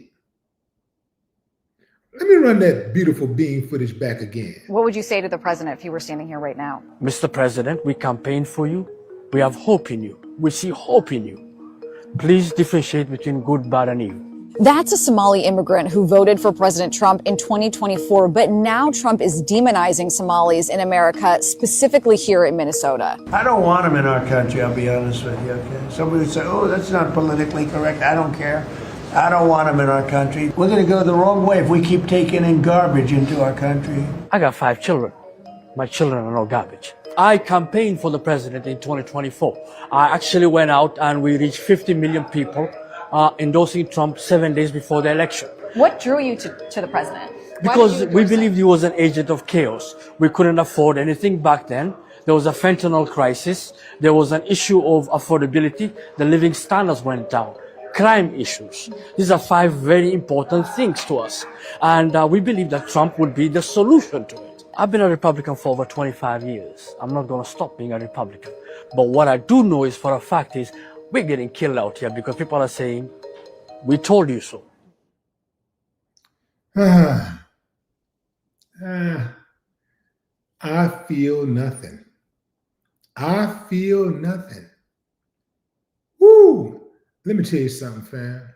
If I saw him and his children right now out under the bridge with a sign that said, please help us. Please help us. I ain't gonna even say what I'd do, fam, but it wouldn't be nice. It just wouldn't be pretty. Because he put his family in that position. He did that. He said he went out and campaigned for Trump 7 days before the election and reached 50 million people. 50 million people. You reached 50 million people who you encouraged to vote for Trump. Yeah, man. Muhammad, you deserve everything that you get. Every sleepless night you have. Every time you walk in the room and you hear one of your children's stomach growling. Every time you have to tell them no, they can't do something because you can't afford it. They can't have something because you can't afford it. You just remember, you did that. Every time you laying up with your woman and you can't get her wet, she can't get wet.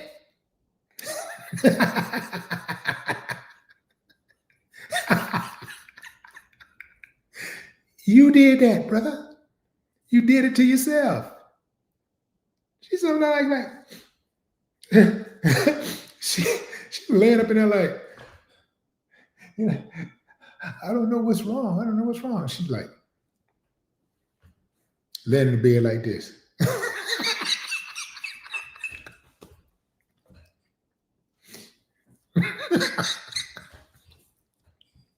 You did that, brother. You did that. Yeah. See, this is the type of leadership women be talking about that makes them not want to follow. You know, you hear women say, well, you know, I have no problem being following. I have no problem letting a man lead, but he got to know what he's doing. He got to lead. He got to make good choices, you know, good decisions. You know, I'm not going to let him lead me right off the cliff. This dude he has led his family right off the cliff. He led his family right off a cliff. His wife was probably going like, oh, Muhammad, I don't know about that, you know, but are you going to believe me? Are you going to trust me or not? Okay, I trust you. We're in it together. I just hope you're right. Then when she found out he was wrong, when she got the confirmation, she was like,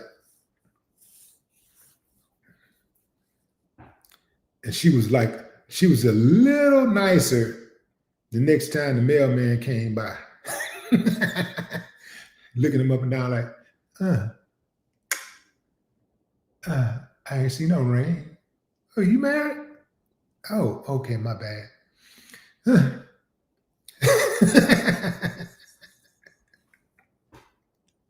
Wifey probably looking for a new husband. Yeah, she's like, I know that she cannot be satisfied with him right now. She can't be happy with that. But I don't know. It just depends on if she's MAGA. If he's definitely MAGA.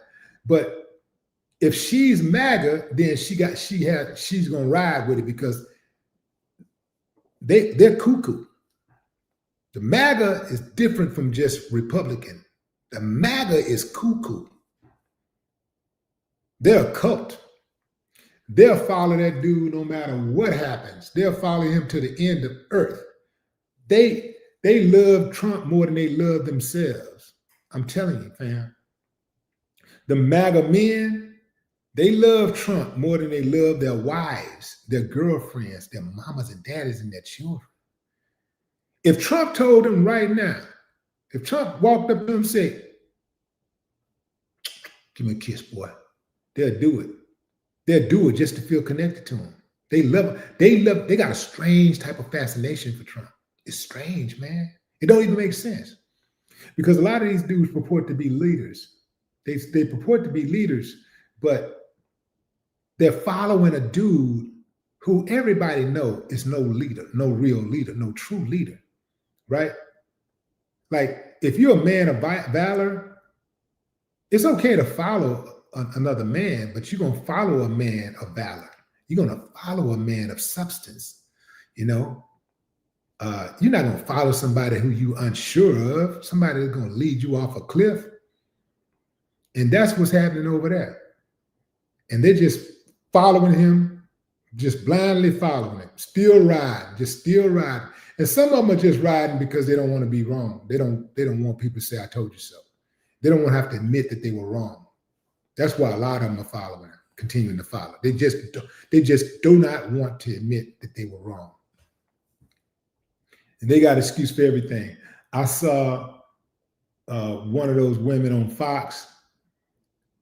She was talking to one dude about Donald Trump falling asleep. I remember her talking about Biden falling asleep. They were calling him Sleepy Joe and talking about how inadequate he was as a president and how incompetent he was, and you know how he didn't even know what was going on because he couldn't stay awake and he needed to be ousted, and I was saying all kinds of things. But now that Trump is the one falling asleep, Trump is now falling asleep on the job. She says, well, it's hard for me to sleep also. It's hard for me to go to sleep. And, hey, but, you got to get a certain amount of sleep, So they switch code like that. Like they're against it until Trump does it. Ain't that interesting? They're against it until Trump does it. Yeah, the moment Trump does it, everything cool again. It's all good. They code switch like that. I'm talking about the biggest hypocrites. I don't respect none of them. I don't respect none of them. I mean, none of them. None of them. Yeah, I don't respect none of them. They're gonna have to look back at this time in history and see where this country fell off at, where the wheels fell off on this country. They're gonna have to look back and say, and honestly say to themselves what role they played in the wheels falling off. Yeah, they're gonna have to take a look at that. They're gonna have to take a look at that and say, you know, what role did they really play in the wheels falling off? Yeah. Family, what about this dude, Mitch? About what? Running for re-election in 2026. That's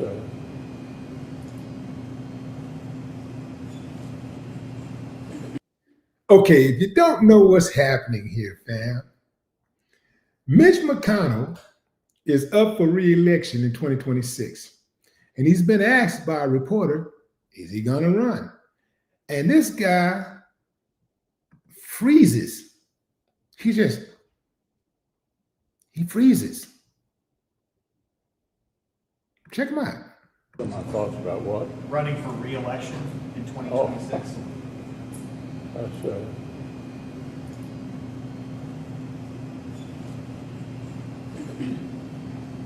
Did you hear the question, Senator? Running for re-election in 2026? All right, I'm sorry, you all. We're going to need a minute. Senator. Benny.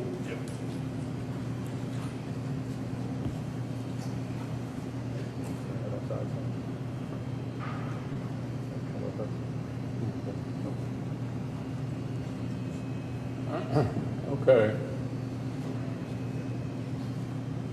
Somebody else have a question? Please speak up. Family, I wouldn't let Mitch McConnell put coffee in the coffee machine, let alone make decisions about my life. They like to give nicknames. So here's my nickname for Mitch. Mitch the Glitch.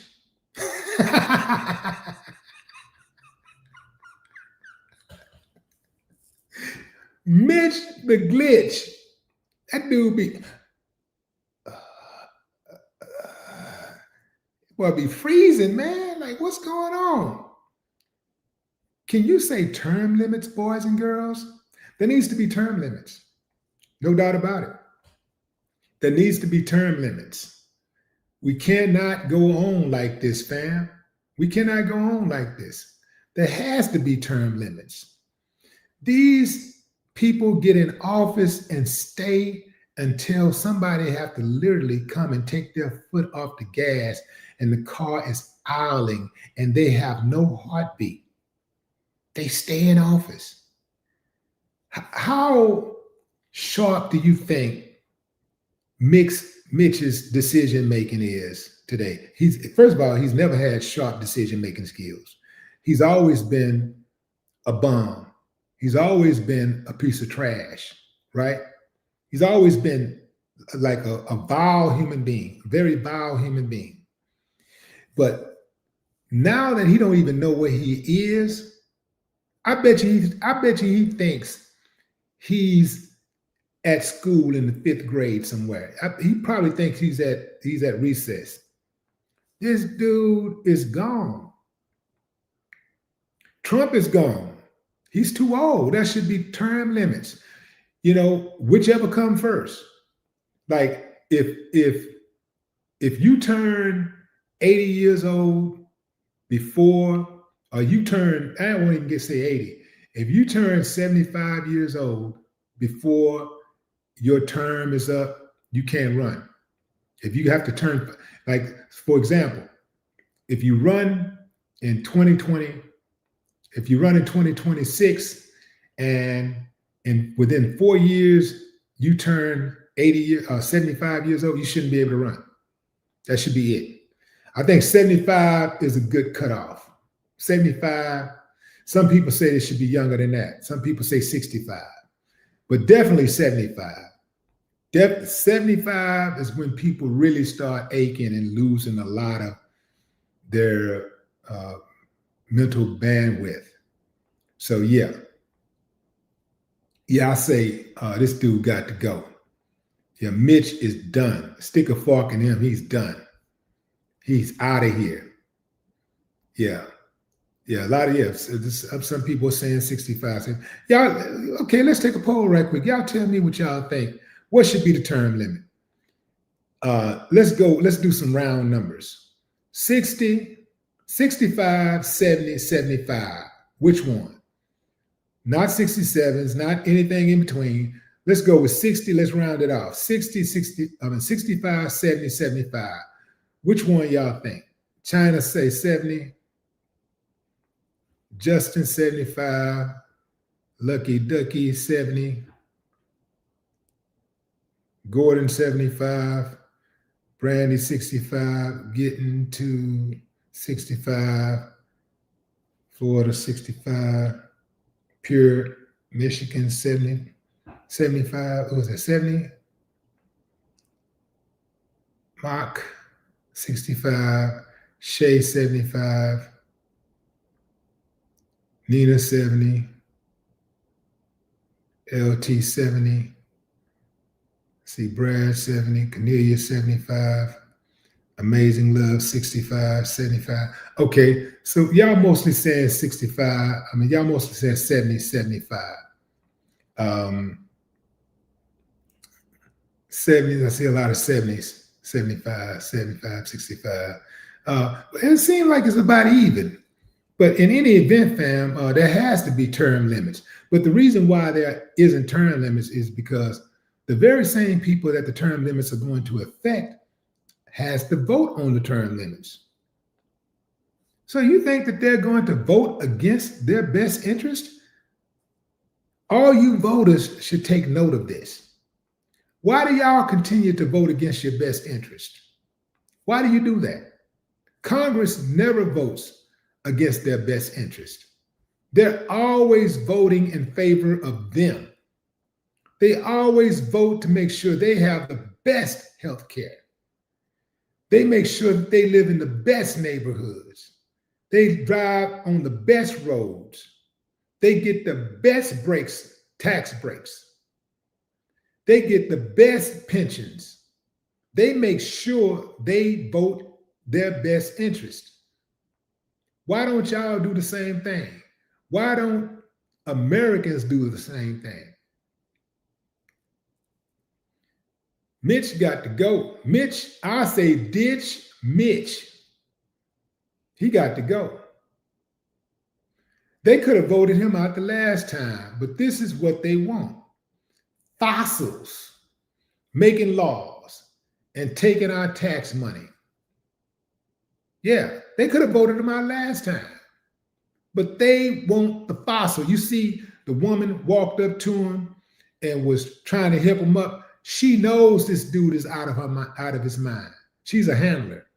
She knows he's not supposed to be standing up there. But he represents a vote. He represents a vote that they really need.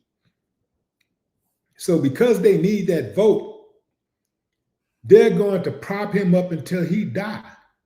He got the croak. They care nothing about his health. They care nothing about his welfare. They don't care if he died. They don't care. They want him in that position as long as they can squeeze every single little vote out of him, every single little piece of legislation out of him. That's what they're there for. They're there to get all the connections that they can get out of him. Right now, they're just propping him up. Mitch is a dead man walking. Mitch McConnell is a dead man walking.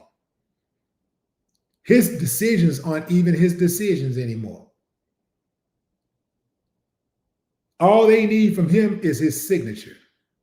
That's it. That's all they want from him. And guess what? He don't deserve any empathy. He don't deserve any empathy because he, for the last 5 decades, have been the devil's advocate. He is a wicked human being, and I say human being cautiously. He needs to go. He needs to go. So I don't see him running next year. I don't think that they're going to allow him to run next year. They know that he's a sure thing to run, because a sure thing to get in, because he has the name. But this guy is 6 feet under. You know, he's going 6 feet under. He may not even make it into the midterms. And he's writing laws. He's glitching, fam. This dude is freezing up. He's freezing up during press conferences. And he's writing laws. Let that sink in. Let that sink in. He and Virginia Fox should ride off into the sunset on their dinosaurs. Yeah, you know what I'm saying? About?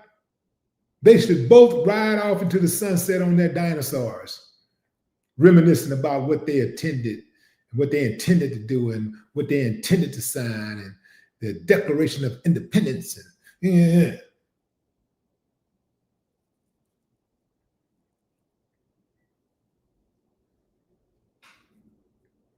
Mitch McConnell, he's so damn old, he could have been there to sign the actual Declaration of Independence. Yeah. This dude, Mitch McConnell, has destroyed so much of America with his BS self-interest. You know? Yeah. Shutting down hemp for his alcohol lobby. Did you know that? He shut down hemp for alcohol. This dude is the devil incarnated. Whole idea, keep America sick. And we got a strange sense of irony here. Now he's the one sick. This boy needs to be in a nursing home. He needs to be in a nursing home with a whole lot of other people in Congress. They need to be in nursing homes. You got people who's they don't even know where they are, and they're making decisions about the future. They can't even make a decision about their future tomorrow. And they're making decisions about our future for the next 20, 30, 40, 50, 60 years. Come on, fam, something wrong with that. Why would you want to encourage someone at that age with his mind not being strong to run for office again? Why would you want that? Because they just want that vote, and they can control him. They can control him better if he's out of his mind. They just need to be able to prop him up good enough to get that vote in. That's it. Prop him up good enough to get that vote in. They run the vote now. They got it. There will be no resistance. It's time to get all of those old white men with withered minds out of office. Yeah, it's time to get all of them out of office. It's a bunch of them.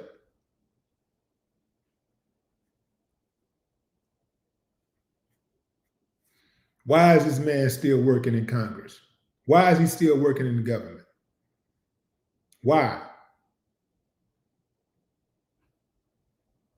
It's all a hustle, fam. It's just a hustle. But guess what's happening right now? I don't really believe in it, but I'm going to say it anyway just to rub it in. Karma is calling Mitch. Karma is on the line. Hey, Mitch. What's up, buddy? Yeah. What's up, buddy? Yeah. Yeah, you know, you hurt a lot of people over your time in Congress. You know, you've done a lot of harm. Yeah. Yeah. Yeah, I remember what you did about that. Yeah, that was really bad. And that was really bad when you did that one. Yeah. Yeah, that was horrible. And I remember after you did it, man, you know, you went partying, you know what I'm saying? Did a couple of lines and stuff, and, you know, and y'all were having a really good time, and you was like, I don't give a damn, and you know, you just kind of went to sleep, and you even snored that night. Remember that? Yeah. Oh, wait a minute, who'd you say this is again? This is Karma. Karma, yeah. I'm the guy who's here to make you pay for all the wrongdoing that you've done over the years. Yeah. So, yeah, you know how you forget a lot of stuff? That's me. Yeah. You know how you be aching late at night like that? That's me. I'm Karma. Yeah. You know how you boo-boo on yourself? That's me. Yeah, that's me. Yeah. How you be peeing and stuff? That's me. Yeah. You know how when you in the room and people be talking all around you, and you want to get up and you can hear them talking, and you want to get up and you want to participate in the discussion, but you can't move, your motor skills are gone? That's me, Mitch. I'm Karma. What do you think, man? Yeah, man, I come to collect. Mitch. That's how that go. Mitch McConnell, you're done, bro. Mitch the Glitch, you're done. It's time for you to go, bro. You're done. Yeah, this is horrible, man. This is horrible. Dude should be somewhere chilling, relaxing, but he can't. And they're so, see, once you get on that type of level with that type of power, man, it's such a big power play to get in these positions. This is why you have people who are multimillionaires and billionaires working these jobs that own the job itself only pays $100,000, couple $100,000, $300,000 or whatever. It only pays a little money, right? But the real hustle is the power of your vote. That's where the money come in at. And you trade that vote for money. Yeah, you trade that vote for money.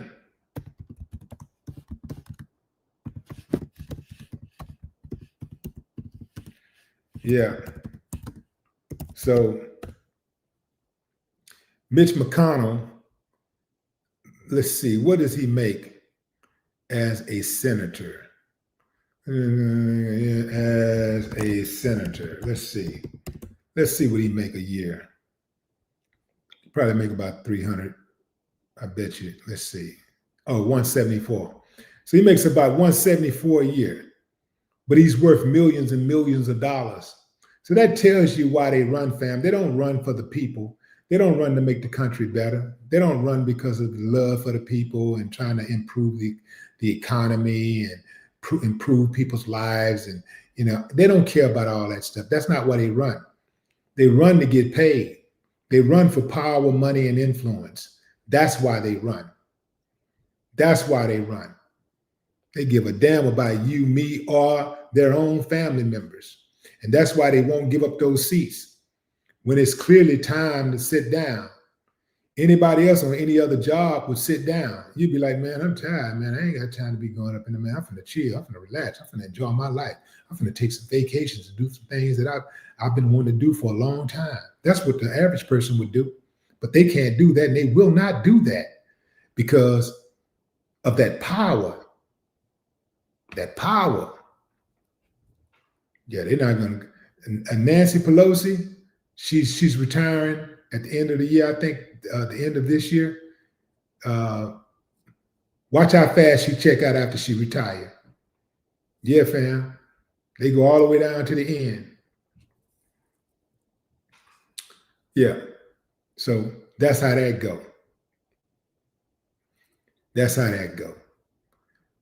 Mitch, the glitch, is done. It is time to ditch Mitch, the glitch. He's out of here. Give a few more shout outs before I leave, fam. See, Buckhorse finally made it in. Where you been, Buck? Out there getting that money. Yeah. Who is this? Let's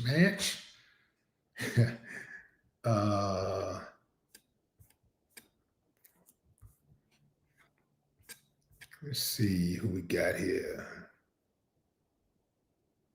Phantom Face Final. Vicky Slaughter. What's up, Vicky?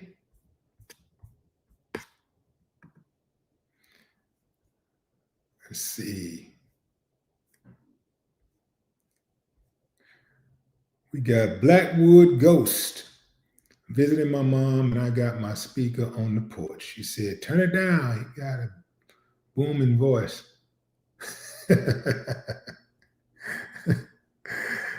Yeah, she said he got a booming voice. Total punk at 52. Yeah, that's what's up. I appreciate y'all, fam. Enjoy the rest of your morning, afternoon, or evening, wherever you are in the world. I'll see y'all tomorrow unless there's breaking news. Unless there's breaking news, I'll see y'all tomorrow.